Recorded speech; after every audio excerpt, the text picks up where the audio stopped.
하겠습니다. 자, 지난주 말씀은 너무 악해서 허락된 고대 에베소에서 일어났던 부흥의 사건에 대해서 나눴습니다. 누가는 짧게 기록하지만 바울의 몸에서 가져간 손수건과 앞치마를 병든 자에게 얹으면 그 병이 낫고 또 악기도 물러가는 이 이적을 주께서 허락하신 이유는 에베소가 너무나 악했기 때문입니다. 그리고 또 어떤 이적이 있었어요?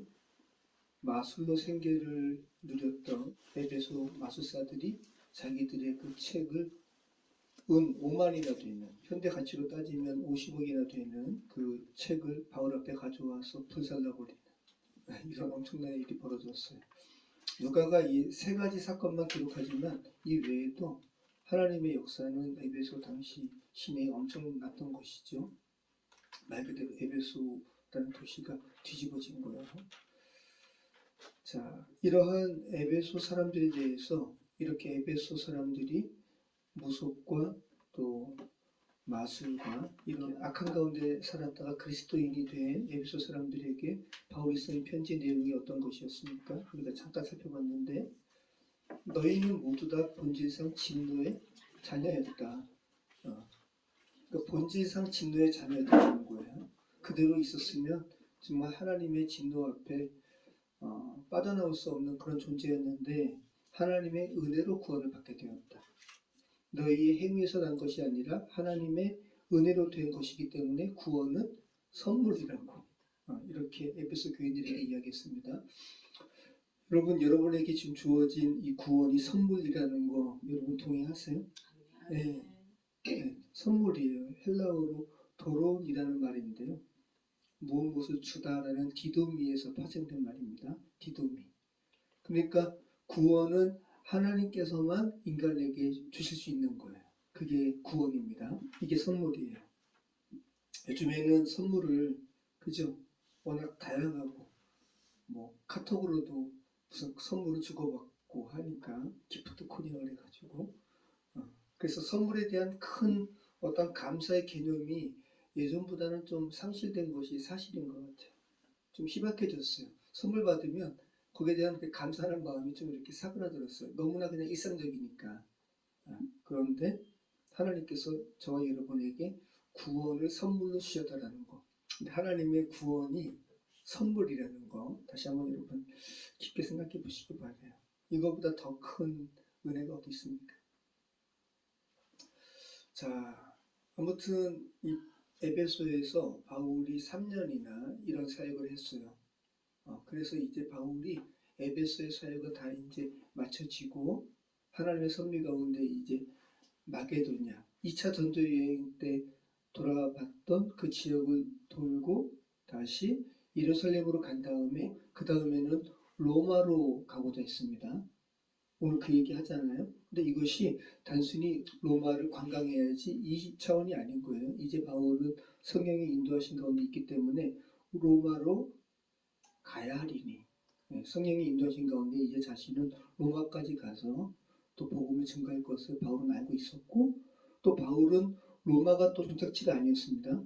바울은 로마 넘어서 서바나까지 스페인까지 당시에 그 세계에서 서바나가 딱 끝이기 때문에 복음이 서바나까지 가야 한다는 것을 바울은 알았고 그 차원에서 지금 로마까지 가야 하리니라고 이야기하는 거예요.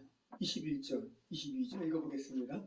자, 이 일이 있은 후에 바울이 마게도냐와 아가야를 거쳐 예루살렘에 가기로 작정하여 이르되 내가 거기 갔다가 후에 로마도 보아야 하리라 하고 자기를 돕는 사람 중에서 디모데와 에라스도 두 사람을 마게도냐로 보내고 자기는 아시아에 어느 동안 더 있습니다. 자, 잠깐 지도 한번 보실게요.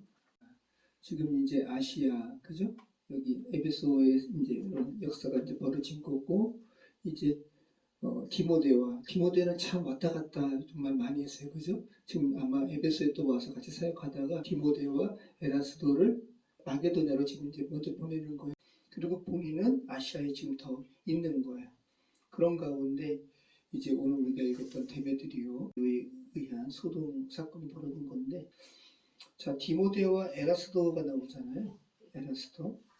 자, 에라스도가 성경에 3번 나오거든요. 오늘 우리가 읽은 본문에 있고, 또 한번 로마서 16장 23절 한번 보실까요? 나와 온 교회를 돌보아 주는 가이오도 너희에게 문안하고 이성의 재무관 에라스도와 형제 구아오도 너희에게 문안하느니라. 그래서 에라스도는 고린도 도시의 재무관이었습니다. 그리고 성경학자는 이 에라스도가 오늘 우리가 읽었던 사도행전에 나오는 에라스도와 동일 인물일 가능성이 많다고 이야기하는 거예요. 자, 디모데후서 4장 20절에 한 번 더 나오죠. 같이 읽겠습니다. 에라스도는 고린도에 머물러 있고 드로비모는 병들어서 밀레도에 두었노니. 자, 그 에라스도가 성경에 3번 나와요. 그리고 동일인이었을 가능성이 많죠. 고린도 도시를 발굴하던 중에 1929년에 고린도 극장 북동쪽 그 포장된 도로에 극장과 그 대극장과 시장을 연결하는 그런 포장도로에서 에라스도의 비문이 발견되었어요. 에라스도의 이름이 새겨진 비문. 이 비문이 이제 약 서기 50년 정도에, 그러니까 이제 시기적으로 비슷한 거죠. 그 비문의 내용이 뭐냐 하면 에라스도가 이때는 조영관으로 임명되었나 봐요. 조영관이라는 것은 도로와 곡식 수급을 담당했던 직책이 조영관인데 에라스도가 조영관으로 임명이 되어서 거기에 대한 감례로 그 도로를 깔았어요. 그 내용이 발견된 거예요. 잠깐 볼게요. 노스 마켓이라고 되어 있잖아요. 북쪽 시장. 대극장은 여기 있고, 그래서 북동쪽 지역. 여기가 지금 북쪽이니까 북동쪽, 그렇죠? 그러니까 여기서 이 시장 쪽으로 가는 이 도로에 포장도로에 에라스도의 비문이 발견된 거죠. 그러니까 아마 그죠? 이쯤일 것 같아요, 그죠? 그 내용이 그 사진이 여기 있습니다. 이렇게 에라스도 이렇게 돼 있죠. 네. 조영관 직책의 보답으로 에라스토스가 저기가 여기에 나의 비용으로 여기에 포장하다라는 의미예요. 제가 가지고 있는 그 로고스 바이블 소프트웨어에 이런 게 또 재미난 게 있거든요. 현대와 예전 해가지고 이게 지금 아까 그 사진이잖아요. 비문이 발견된 거. 원래 모습은 이렇다라는 거예요. 이렇게. 네. 에라스도. 자, 아무튼 이렇게 에베소에서 큰 부흥이 있게 된 다음에 이렇게 이제 바울이 이제 마게도냐 지역으로 가려고 에라스도와 디모데를 먼저 보내고 본인은 지금 에베소에 잠시 머물러 있는데 데메드리오로 말미암아 소동이 벌어지는 겁니다. 우리 같이 한번 읽어보겠습니다. 23절로 27절입니다. 그때쯤 되어 이 도로 말미암아 적지 않은 소동이 있었으니 즉 데메드리오라 하는 어떤 은장색이 은으로 아데미의 신상 모형을 만들어 직공들에게 적지 않은 거래를 하게 하더니 그가 그 직공들과 그러한 영업하는 자들을 모아 이르되 여러분도 알거니와 우리의 부족한 생활이 이 생업에 있는데 이 바울이 에베소뿐 아니라 거의 전 아시아를 통하여 수많은 사람을 권유하여 말하되 사람의 손으로 만든 것들은 신이 아니라 하니 이는 그들도 보고 들은 것이라. 우리의 이 영업이 천하여질 위험이 있을 뿐 아니라 큰 여신 아데미의 신전도 무시당하게 되고 온 아시아와 천하가 위하는 그의 위험도 떨어질까 하노라 하더라. 자, 여러분 모든 시대는 같아요. 우리가 계속 살펴본 것처럼 1세기의 직공들은 직업별로 서로 조합이 형성하고 있었어요. 지금이나 마찬가지고, 지금도 마찬가지고, 예전도 마찬가지고. 그래서 서로 조합, 길드를 형성하고 자체적으로 정한 어떤 규약도 있었고 또 관례들이 있었단 말이죠. 근데 이 데메드리오라 하는 사람이 아마 이 길드의 조합장인 것 같아요. 리더예요, 리더. 데메드리오의 이름은 백성의 어머니라는 이런 의미를 가지고 있는데, 자, 이 데메드리오가 또 성경에 또 나오거든요. 어디 나올까요? 요한 3서에 나오는데, 자, 요한 3서가 누구한테 보내는 편지냐면 가이오에게. 네, 근데 오늘 본문에 또 가이오 나오거든요. 그래서 이 요한 3서에 나오는 데메드리오와 오늘 우리가 읽은 사도행전 본문에 나오는 그 은장색, 아담이 우상을 만들었던 데메드리오가 같은 사람의 개연성이 굉장히 많습니다. 왜냐하면 요한 3서는 사도 요한이 쓴 거예요. 어디서? 에베소에서. 에베소에서 아시아 교회의 여러 가정교회에 편지를 회람용으로 쓴 편지가 요한 3서거든요. 근데 요한 3서의 수신자는 가이오예요. 그리고 요한 3서에 3명이 나와요. 3명이. 데메드리오, 가이오, 그리고 디오드레베. 디오드레베는 약간 좀 조심해야 될 인물로 언급이 되고, 그리고 가이오에게 이 편지를 너희한테 전달하는 사람 데메드리오에 대해서 추천하는 편지가 요한 3서예요. 근데 이 가이오 좀 이따 이제 우리가 읽어보겠지만 가이오는 오늘 데메드리오로 말미암은 소동의 피해자거든요. 갑자기 붙들려가지고 큰 위험에 처할 뻔했던 사람이 가이오인데 그 가이오에게 사도 요한이 편지를 쓰면서 이 편지를 전달하는 사람으로 데메드리오에게 편지를 들려가지고 데메드리오는 이제 그리스도 안에서 신뢰할 만한 사람이라고 추천하는 편지거든요. 그러니까 자 이게 스토리가 있는 거죠. 네. 자 한번 요한 3서 한번 1장 11절 말씀 볼까요? 사랑하는 자여 악한 것을 본받지 말고 선한 것을 본받으라. 선을 행하는 자는 하나님께 속하고 악을 행하는 자는 하나님을 배우지 못하느니라. 데메드리오는 무사람에게도 진리에게서도 증거를 받았음에 우리도 증언하노니 너는 우리의 증언이 참된 줄을 아느니라. 그래서 성경에 고린도에서도 이렇게 폭동이 벌어졌을 때, 그죠? 그 소스데네, 회당장 소스데네가 또 하나님의 사람, 그리스도인이 되었을 개연성이 많다고 나눴잖아요. 데메드리오도 마찬가지. 자, 그런 스토리를 좀 여러분이 생각하시면서 성경을 읽으면 더 재미있죠. 드라마 같잖아요. 자, 아무튼 오늘 본문에서 데메드리오는 훗날 그리스도인이 되었을 개연성이 많은 이 데메드리오는 에베소를 뒤흔드는 소요의 주동자가 된 사람이에요. 연극장, 오늘 본문에는 연극장으로 표현되었는데 그 대극장, 2만 5천 명이 들어갈 수 있는 그 대극장에 사람들이 모여가지고 에베소 사람의 여신 아데미여 라고 이 외치는 소동을 데메드리오가 이렇게 주동했다는 거. 자, 이 데메드리오는 은장색이었습니다. 그래서 아데미 신전을 중심으로 경제 공동체, 경제 인프라가 그죠? 아르테미스 우상으로 인한 그런 경제 인프라가 이렇게 형성이 되었는데 아데미 우상과 관련된 여러 가지 물품을 제작하고 판매한 그런 어떤 조합장이 데메드리오였던 거예요. 처음에는 바울이 전했던 이 복음에 별 관심을 기울이지 않다가 점점 사람들이 에베소 대부흥 사건도 있고 점점 사람들이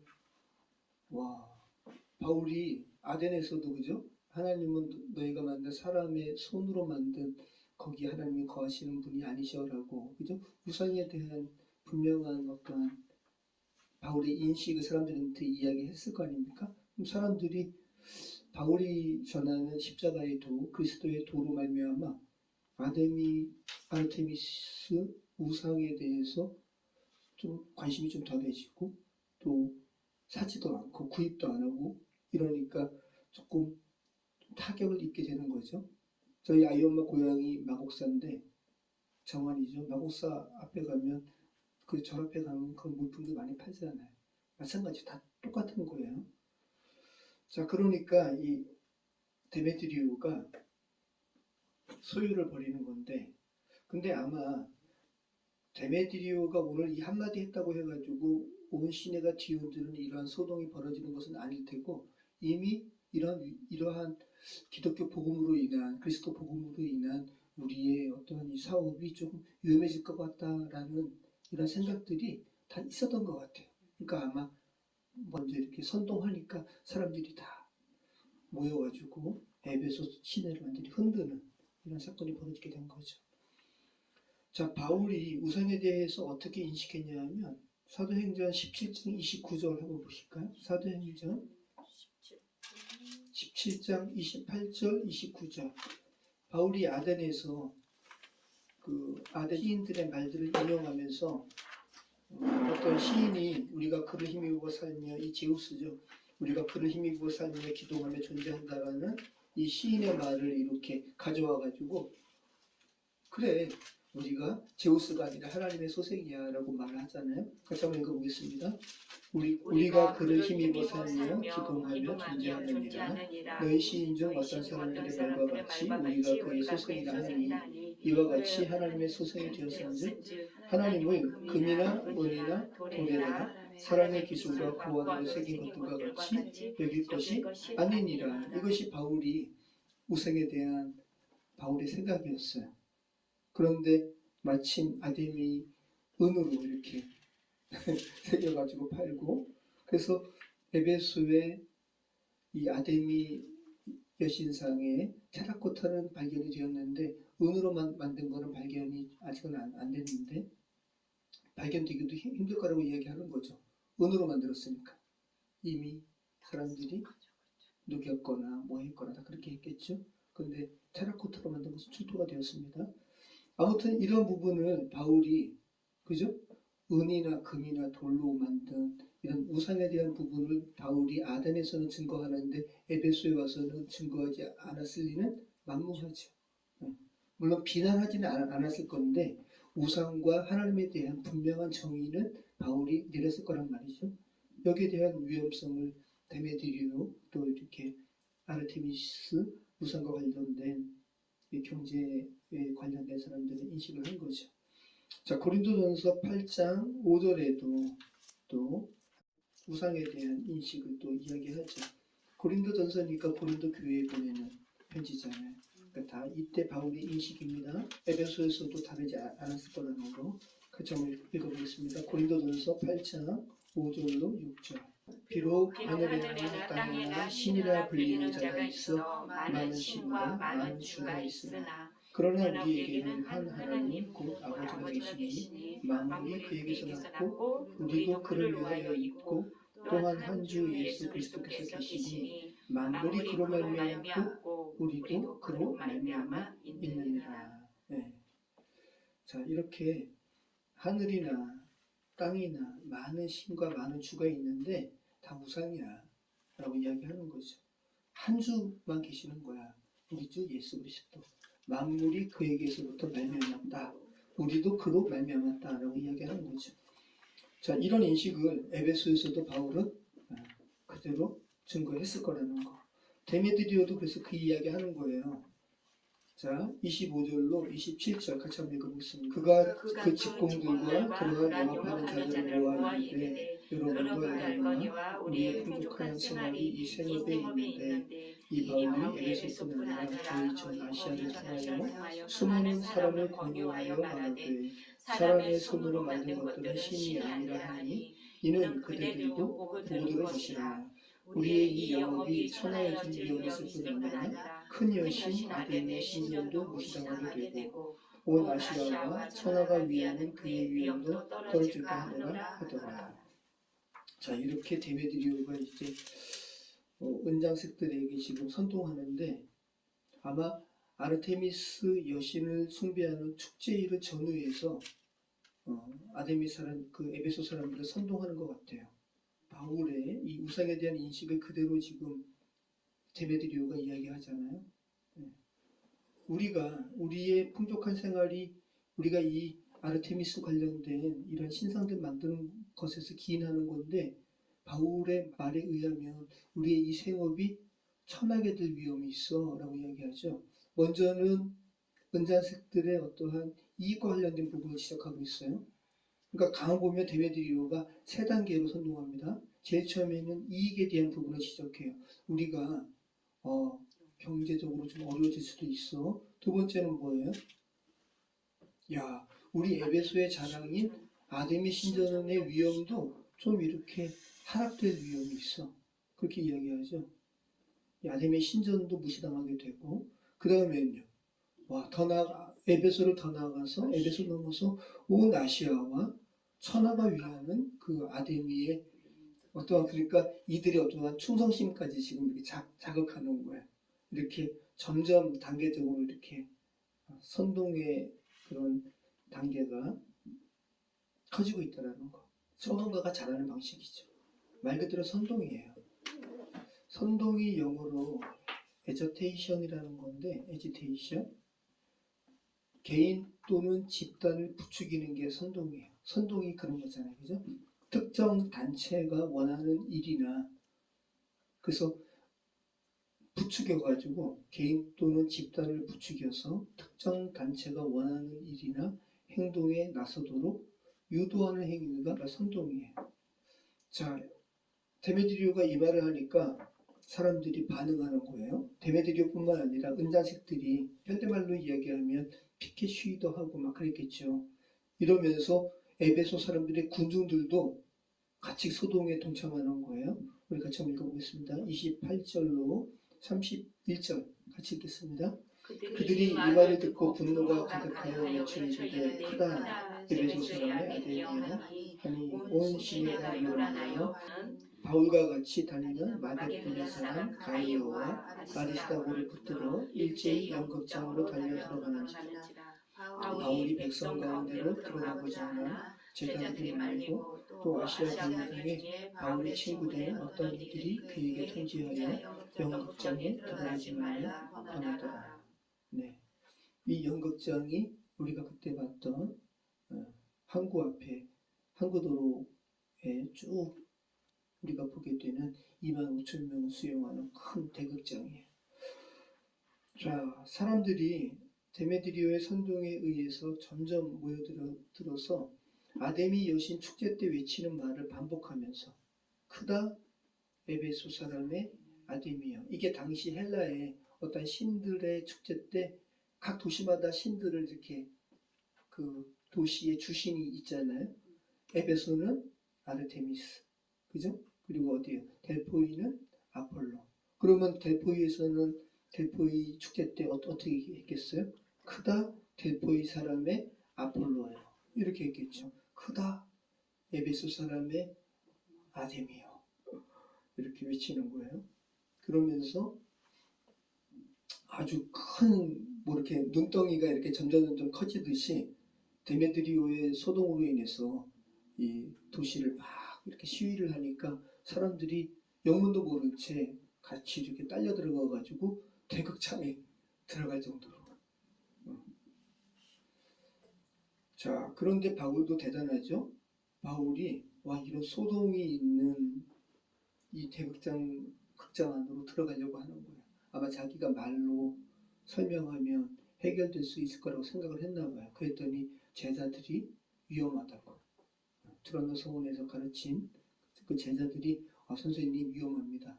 이렇게 말리고 또 바울이 3년 동안 에베소에서 사역하면서 에베소 당국의 친구된 어떤 그런 에베소 공무원들이 있었나 봐요. 어떤 사람들이 그 바울에게 통지해가지고 들어가면 위험하다고. 그렇게 에베소의 공무원들도 바울을 지금 보호하는 거죠. 들어가지 말라고. 자, 강 보면 고린도시의 그 갈리오 총독 때 상황과 비슷하죠. 차이가 있다면 고린도에서는 유대인들이 바울을 고소했다면 그리고 이제 갈리오 총독이 바울을 보호했다면 오늘은 이교 신을 만들고 숭배했던 이교 사람들이 바울을 이렇게 힘들게 하는. 하지만 로마 당국의 총독과 로마 당국의 어떤 공무원들로 인해서 바울이 보호받게 되는 상황은 똑같다라는 거. 그죠? 자, 그림을 좀 이렇게 누가 상상해서 그린 거죠. 아데미 신상을 만들고 있어요. 데메드리오가. 뭐 아데미 여신상뿐만 아니라 신전도 은으로 작게 만들어가지고 이런 것도 팔고 그랬다는 거죠. 이걸로 인해서 풍족한 생활을 영위했다고요. 자, 이렇게 만들어서 팔기도 하고 상상이 돼. 소동하는 모습, 선동하는 거죠. 선동. 이것도 선동하는 거예요. 사람들이 점점 모여들어가지고 일로 들어간 거 아니에요? 대극장에 들어가가지고 그런데 크다 에베소 사람의 여신 아데미아라고 외칠 때 이때는 전기장치가 없잖아요. 그죠? 근데 여기 이 앞이 항구도로잖아요. 바다에서 밀려오는 이 바람으로 인해서 소리가 엄청나게 커졌다라는 거예요. 그러니까 여러분 상상을 해보시기 바라요. 이 2만 5천 명 가량을 수용할 수 있는 이 극장에 모인 사람들이 엄청 많았을 텐데 그들이 크다 에베소 사람의 아데미아 외치는 소리를 2시간 동안이나 반복했을 때 이건 거의 광기죠, 광기. 그 생각해 보시기 바라요. 그래서 바다 쪽에서 불어오는 바람으로 인해서 관중석까지 세미한 소리도 이렇게 전달된다 그래요. 그렇게 공학적으로 만든 거예요. 자, 우리 32절, 우리 34절 다시 한번 읽어보겠습니다. 다시 한 번이 아니라 한번 읽어보겠습니다. 32절, 34절. 사람들이 외쳐 어떤 이는 이런 말을, 어떤 이는 저런 말을 하니 모인 무리가 분란하여 퇴관이나 어찌하여 모였는지 알지 못하더라. 유대인들이 무리 가운데서 알렉산더를 권하여 앞으로 밀어내니 알렉산더가 손짓하면 백성에게 변명하려 하나 그들은 그가 유대인인 줄 알고 다 한 소리로 외치되 크다 에베소 사람의 아데미아 이를 2시간이나 하더니 이게 지금 헬라어로 어떻게 되냐면 메가가 크다라잖아요. 메갈레헤 아르테미스 에페시온이고요. 그러니까 이때 그렇게 외쳤다는 거예요. 메갈레헤 아르테미스 에페시온 하면서 계속 외치는 거예요. 광기죠. 네. 그런데 참 특별한 것을 누가가 이야기하잖아요. 사람들이 제일 처음에는 이 데메드리오와 같은 은잔색들의 선동으로 인해서 제일 처음에 모였을 때는 사람들이 왜 모였는지 알았단 말이죠. 아, 우리가 저 바울이 전하는 도로 말미암아 이 아르테미스 여신에 관련된 이런 것들이 좀 위축되고 우리가 좀 힘들어질 것 같아. 이런 걸로 이제 소요하는 이유를 알았어요, 사람들이. 근데 나중에는 사람들이 모여가지고 이 안에 왔을 때는 테만이 왜 모였는지 몰랐다는 거예요. 그럼 이게 뭘 의미하는 거예요? 사람들이 뭐에 빠졌다는 거죠? 군중심리에 빠진 거예요. 네. 군중심리에 빠진 것이고 성경에 계속해서 반복해서 이야기하는 죄된 사람들의 속성이 뭐냐면 군중심리. 예수님도 왜 돌아가셨어요? 군중심리에 의해서. 그죠? 빌라도는 예수님 놓으려고 했어요. 그런데 저들의 소리가 이겼더라. 누구를 우리에게 내어주고 바라바를 내어주고 예수를 십자가에 못 박으소서. 이 군중심리에 대한 이야기는 마태마가 누가에는 다 나와요. 그리고 특별히 누가가 더 아주 강조하죠. 한번 읽어볼까요? 누가복음 23장 20절로 23절. 인간의 악은 군중심리에 의해서 자행됩니다. 같이 한번 읽어보겠습니다. 누가복음 23장 20절로 23절 같이 읽겠습니다. 빌라도는 예수를 돕고자 하여 다시 저희에게 말하되 저희는 소리질러 가로되 저를 십자가에 못 박게 하소서. 십자가에 못 박게 하소서 하는지라. 빌라도가 세 번째 말하되 이 사람이 무슨 악한 일을 하였느냐. 나는 그 죽일 죄를 찾지 못하였느니 때려서 놓으리라 하는데 저희가 큰 소리로 재촉하여 십자가에 못 박기를 구하니 저희의 소리가 이긴지라. 빌라도는 어떻게 보면 좋은 사람이었어요. 근데 비겁한 사람이었어요. 좋은 사람임을 끝까지 자기가 자기의 이 생각대로 갔어야 되는 건데 결국은 비겁하게 많은 사람들의 소요를 일으킬까봐 유대인들이 거기에 져가지고 정말 선한 예수님을 십자가에 내어 놓았죠. 예수님이 군중심리에 의해서 돌아가셨다는 거. 자, 누가는 특별히 군중심리에 대해서 굉장히 주목하는 것 같아요. 사도행전에 또 군중심리에 의해서 죽은 사람이 있죠. 스데반도 그렇죠.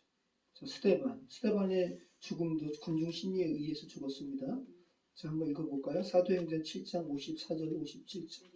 이 말을 듣고 마음에 찔려 저를 향하여 이른 갈거늘 스데반이 성령이 충만하여 하늘을 우러러 주목하여 하나님의 영광과 마귀 예수께서 하나님 우편에 서신 것을 보고 말하되 보라 하늘이 열리고 인자가 하나님 우편에 서신 것을 보고 말하되 저희가 큰 소리를 지르며 귀를 막고 일심으로 그에게 달려들어. 그렇게 어떻게 해요? 돌을 들어서 스테반 죽이는 거예요. 군중심리. 사람들이 귀를 막는 거예요, 이제. 그래서 군중심리를 사전에서는 어떻게 정의하냐 하면, 군중심리란 많은 사람들이 모였을 때 자제력을 잃게 되고 쉽사리 흥분하게 된다는 거예요. 그리고 자기 생각이 아니라 다른 사람의 언동에 따라 움직이는 일시적이고 특수한 심리 상태라는 거야. 그럼 얼마 전에 서부 지법에서 사람들이 막 폭동 일으킨 거 군중 심리 가운데 빠져드는 거예요. 완전히 자기 생각을 잃어버리고 거기 빠져들어가지고 이렇게 한 거죠. 아주 그냥 악이 이 군중 심리를 사용하는 거죠. 자, 이 모습은, 이 군중 심리에 빠져드는 모습은 인류의 공통된 그런 모습인 거예요. 유대인들을 그렇게 죽이는데 동참한 그 독일 사람들은, 또 독일의 기독교도 나치를 이렇게 옹호했거든요. 한 사람의 선동 때문에. 히틀러는 타고난 선동꾼이라고 그래요. 와, 여기에 이렇게 선동돼가지고 군중 심리에 완전히 마비돼가지고 그 일을 벌인 거죠. 그래서 사람들이 군중으로 이렇게 나타날 때 가장 많이 표출되는 것은 뭐냐면 어떤 가치에 대한 판단이라는 거예요. 개인의 의사와 관계없이 분명히 개개인적으로 이렇게 보면 다 이렇게 괜찮은 사람들인데 말도 안 되는 가치를 공유하고 그걸 하는 게 군중심리에 빠져서 그렇다는 거예요. 그리고 악은 이 군중심리를 사용하고, 그러니까 대중적인 가치 판단에 자기도 모르게 휩싸이게 된다는 거죠. 그러면서 특별히 유대인의 행동이 오늘 나오는데, 유대인들은 바울이 전하는 십자가 복음, 그리스도의 복음과 자기들과의 어떤 차별성을 계속 두려고 했어요. 그래서 오늘 3절 말씀 보면, 33절 말씀 보면 유대인들이 무리 가운데, 같이 한번 읽어보겠습니다. 33절, 34절. 유대인들이 무리 가운데서 알렉산더를 권하여 앞으로 밀어내니 알렉산더가 손짓하며 백성에게 변명하려 하나 그들은 그가 유대인인 줄 알고 다 한 소리로 외쳐 이르되 크다. 에베소 사람의 아데미아기를 2시간이나 하더니. 그러니까 유대인들은 이 소요가 그리스도인들로 인한 소요라는 걸 알았단 말이죠. 그러면서 그리스도인들은 이들은 싫어하니까 좀 알렉산더, 아마 유대인인 것 같아요. 알렉산더 말 잘하는 유대인을 내세워가지고 그리스도인과 유대인들은 달라라는 것을 차별성을 좀 이렇게 외치도록 했는데, 근데 여러분 에베소 사람의 입장에서는 유대인도 유일신 여호와를 믿잖아요. 그러니까 이들도 에베소의 아데미 여신에 대해서 우상적으로 생각하는 것을 에베소 사람도 알았어요. 그러니까 이들 보기에는 그리스도인이나 유대인이나 똑같으니까 듣지 않는 거죠. 계속 군중 심리의 이 악을 계속 이 엄청난 광기어린 외침을 하는 거예요. 크다 에베소 사람의 아데미요. 이렇게 계속 외치는 거죠. 이것을 몇 시간 동안 했다고요? 2시간 동안. 무시무시했을 것 같아요. 그죠? 막 에베소 사람의 아데미어라는 것을 2시간 동안 외치니까 공무원이 달려올 수밖에 없는 거예요. 그죠? 서기장이 달려왔다고 그랬잖아요. 서기장이 여기 달려와가지고 연설하는데 이 서기장의 연설로 말미암아 이 소동이 멈춰졌어요. 네. 자, 우리 한번 서기장이 막 달려온 거예요. 서기장이 뭐라고 진단시키는지 한번 읽어보겠습니다. 우리 35절로 37절 한번 읽어보겠습니다. 서기장이 무리를 진정시키고 이르되 에베소 사람들아 에베소 시가 큰 아데미와 제우스에게서 내려온 우상의 신전지기가 된 줄을 누가 알지 못하겠느냐. 이 일이 그렇지 않다고 할 수 없으니 너희가 가만히 있어서 무엇이든지 경솔히 아니하여야 하리라. 신전의 물건을 도둑질하지도 아니하였고 우리 여신을 비방하지도 아니한 이 사람들을 너희가 붙잡아왔으니 만일 데메드리오와 그와 함께 있는 직군들이 누구에게 고발할 것이 있으면 재판관도 있고 총독들도 있으니 피차 고소할 것이요 만일 그 외에 무엇을 원하면 정식으로 민회에서 결정할지라. 오늘 아무 까닭도 없는 이 일에 우리가 소요 사건으로 책망받을 위험이 있고 우리는 이 불법 집회에 관하여 보고할 자료가 없다 하고 이에 그 모임을 흩어지게 하니라. 네. 자, 요 에베소 여기 보면 야 우리에게 누가 누구에게 고발할 것이 있으면 재판날도 있고 그러니까 법대로 하라는 거죠. 그리고 총독들도 있다 할 때 이 총독은 에베소시의 총독이 아니에요. 여기 이 에베소는 특별히 그 유대 팔레스타인처럼 군사력을 가지고 있는 빌라도와 같은 총독이 다스리는 지역이 아니었어요. 그래서 에베소는 이 소아시아 지역의 속주의 수도였어요. 에베소가. 그래서 이 에베소의 그 책임자는 행정 책임자만 있었습니다. 프로콘솔이라고 하는 사람이에요. 프로콘솔. 그래서 로마의 원로원이 임명을 했던. 그래서 행정적으로만 이렇게 그 관리했던 사람이 총독 비슷한 역할을 했고 그 가운데서 오늘 달려온 사람은 이 프로콘솔이 아니에요. 서기장이라고 그러잖아요. 그래서 그람마티우스라는 그 행정 책임자입니다. 그래서 오늘날로 이야기하면 그 윤 정권이 뭘 하나 만들었죠? 뭘 만들었어요? 행안부, 그러니까 행정안전부 같은 그 장이 달려온 거예요. 행정적인 책임을 하는 사람이에요. 그람마티우스.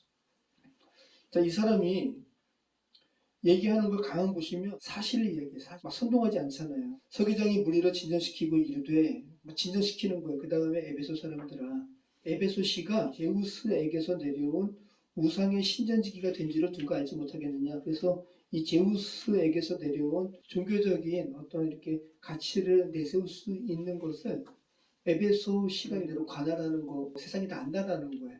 에베소시의 이런 종교적인 위상이 하락되지 않을 거야. 그들 입장에서는 설득력 있게 현실을 이야기한 거예요. 두 번째는 또 뭐예요? 경솔하면 안 돼 라고 이야기하죠. 그리스도인들이 신전의 물건을 도둑질하지 않았다.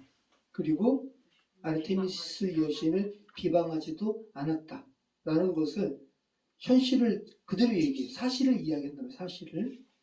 자, 그 다음에 소동의 주동자가 누구라는 것을 이 서기장은 정확하게 알았어요. 그죠? 데메드리오를 적시하잖아요. 데메드리오와 그와 함께 있는 직공들이 누구를 고발할 것이 있으면 정식으로 재판에 회부해. 그러면 총독들 데려와가지고 재판하게 하면 돼. 라고 현실을 이야기한단 말이죠. 사실을 이야기한다고요. 그 다음에는 또 어떤 부분까지 이야기해요? 에베소 사람들이 이렇게 소유를 멈추고 이 군중에서 이렇게 군중에서 빠져나올 수 있게 하는 나머지 부분은 뭘 이야기합니까? 우리가 아무 까닭도 없는 이 일에 우리가 소요 사건으로 인해서 로마 당국에 책망받을 수 있어. 그럼 우리가 나름대로 자유도시거든요. 에베소 자치도시예요. 이러한 권리를 이러한 어떤 혜택을 우리가 못 누리게 될 수도 있어 라고 현실을 직시하게 하니까 에베소 사람들이 소유를 멈추고 흩어지는 거예요.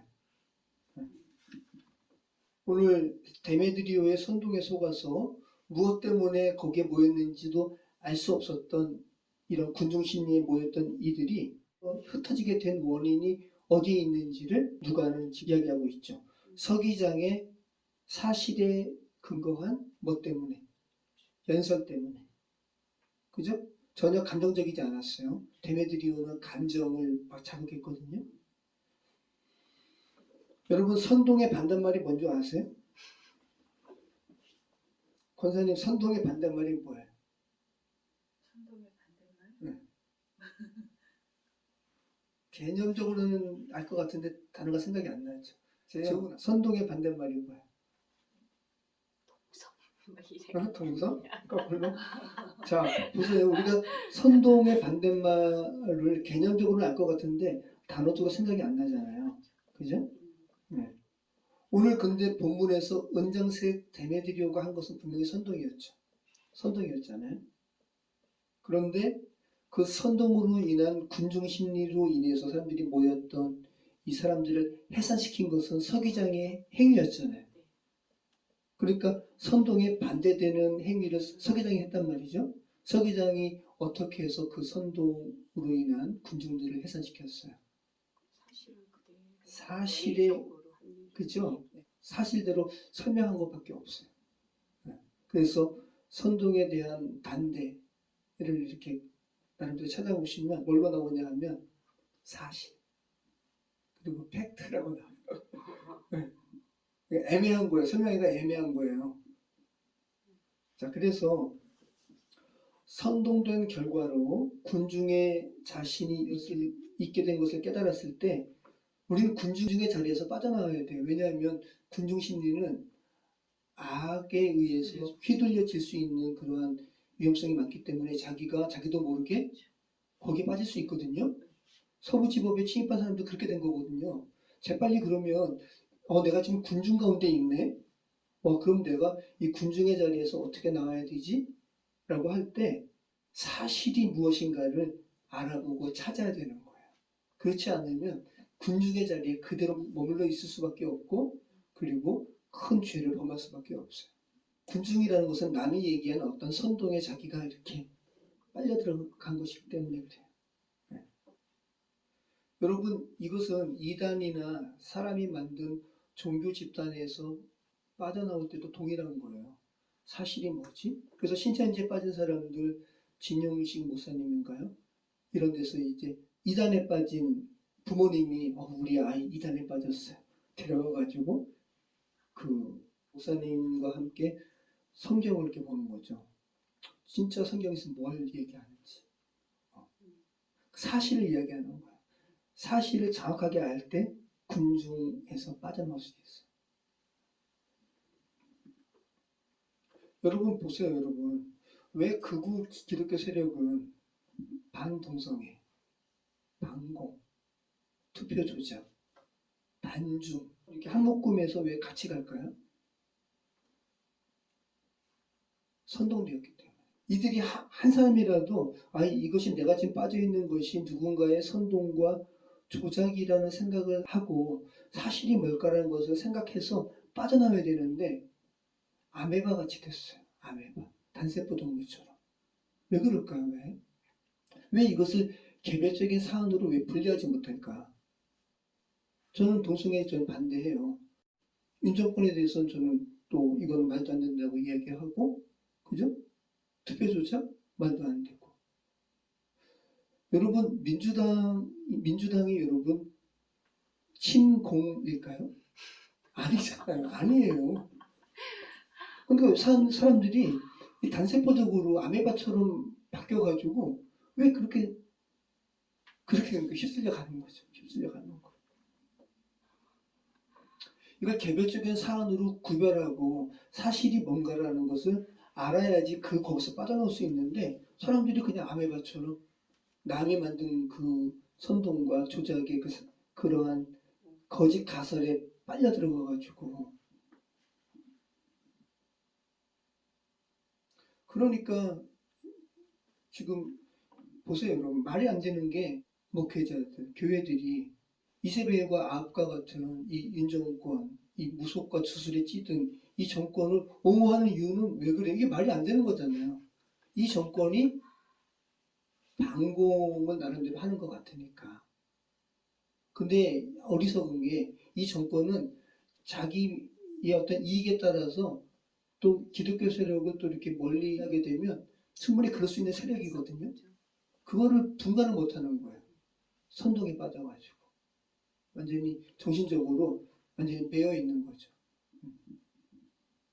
오히려 이들이 정치적인 이해관계로 언젠가는 또 기독교를 억압하는 것이 자기들한테 유익하면 억압할 수 있는 존재들인 거죠. 어떻게 해서 우리는 군중에서 헤어나올 수 있을까? 이제 오늘 제목이 군중에서 뭐예요? 빠져나오기잖아요. 딱 두 가지만 우리가 생각하시면 될 것 같아요. 예수님께서 군중 심리에 매여 있는 이들을 어떻게 해서 해산시켰는지, 그리고 오늘 사도행전의 본문에서 서기장이 어떻게 군중을 해산시켰는지, 이 두 가지만 여러분 생각하시면 우리가 군중의 자리에서 빠져나올 수 있을 거예요. 첫 번째는 예수님께서 가늠하다 잡힌 여인을 죽이려고 다 군중이 되어가지고 어린아이부터 어른부터, 순서가 어른부터예요. 어른부터 어린아이까지 돌을 들어서 죽이려고 했던 이 군중을 어떻게 예수님께서 흩으셨는지. 어떻게 했어요? 너희 중에 죄 없는 자가 돌로 치라. 이 말은 뭐냐 하면 너희들 중에 하나님 앞에서 너희 한 사람 한 사람이 단독자가 되어가지고 하나님 앞에 설 때 죄 없다고 말할 수 있는 자가 돌로 치라. 이 말은 뭐냐 하면 너 군중이라는 집단에 너 빠지지 말고 하나님은 너를 군중이라는 집단으로 부르신 게 아니라 너 한 사람 한 사람 부르셨거든. 너 한 사람 한 사람이 하나님 앞에 어떤 존재인지 하나님께 대면해봐. 그럴 때 우리는 군중에서 빠져나올 수 있다는 거예요. 예수님께서 군중에서 빠져나오는 것이 무엇인지를 가르쳐 주셨어요. 하나님 앞에 단독자로 서기. 두 번째는요. 오늘 서기장이 한 행위죠. 사실을 파악하기. 바보같이 거기에 거짓에 그 가설에 매몰되어 있지 말고 사실이 무엇을 말하는지 정확하게 살펴보라는 거예요. 그럴 때 우리는 군중이라는 거짓 가설로 가득 찬 그곳에서 빠져나올 수 있다는 거예요. 그런 군중이라는 집합체에서 빠져나올 수 있다는 겁니다. 자, 이 두 가지 군중에서 빠져나오는 부분에 대해서 생각하시면서 정말 지혜로운 삶을 사시는 그런 여러분이 되시기를 축원합니다. 기도하겠습니다. 참 좋으신 하나님 감사합니다. 오늘 에베소에 3년간의 사역을 마치고 이제 새로운 마게도냐로 떠나기 앞서서 바울에게 펼쳐졌던 에베소의 소요 사건에 대해서 우리가 살펴봤습니다.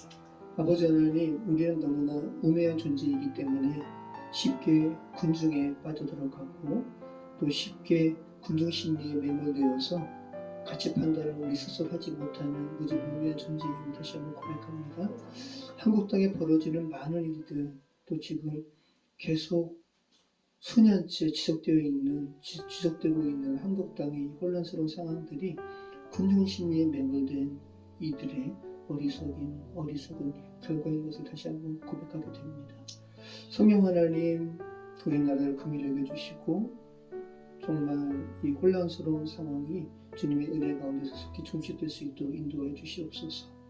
아버지 하나님, 헌법재판관 8명의 이러한 그들의 판단으로 우리나라의 운명이 이렇게 놓여지는 것이 너무나 안타깝고 또 너무나 저희가 불안한 가운데 있습니다. 성령 하나님, 그들 한 분 한 분을 주님께서 붙들어 주시고 그들이 얼마나 역사 앞에 중요한 순간에 서 있다는 것을 인식하게 하여 주셔서 바른 판단할 수 있도록 우리나라가 아버지 하나님 뒤처지는 다시 수십 년으로 되돌아가는 그런 암울한 일들이 벌어지지 않도록 성령 하나님 함께하여 주시옵소서. 아버지 하나님, 정말 주의 공의와 아버지 정의가 하수같이 이 대한민국 땅에 흐를 수 있도록 성령 하나님 함께해 주시옵소서. 인도해 주시옵소서. 예수 그리스도 이름으로 기도합니다. 아멘.